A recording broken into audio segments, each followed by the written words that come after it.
In this video, we will review different types of training methods and tips for choosing the most appropriate ones for a training situation.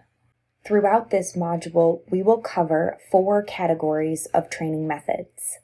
Presentation-based methods present information as trainees passively learn. Think of the traditional classroom lecture.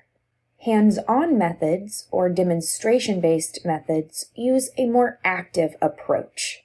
Trainees are required to be more engaged with the material and the training situation. Group building methods seek to improve group dynamics and group performance. Technology-based methods deliver instruction through computers, smart devices, simulators, the internet, and other equipment. You'll have an opportunity to view examples of some of these training methods throughout the module. Examples like these. This slide lists more than 25 options we can use to teach employees. We'll cover the advantages and disadvantages of many of these methods in subsequent lectures. We will review 2 presentation-based methods, 6 hands-on methods, 3 group-building methods, and the first 10 technology-based methods listed here. With all of these options available to us, how do we choose the best one or ones? Based on a number of factors, of course. In many situations, training programs rely on multiple methods, as each one has its strengths and weaknesses.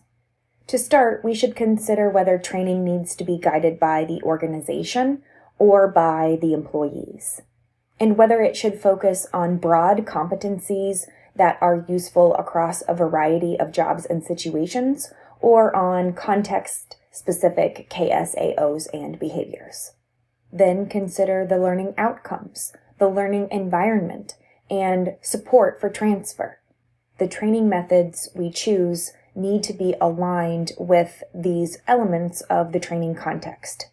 And of course, we'll also need to choose methods that are affordable and effective for our training situation. Now that you are more familiar with some of the training methods that we might choose, learn more about the differences between guided and social learning methods and between competency-based and context-based methods at the bottom of this Canvas page.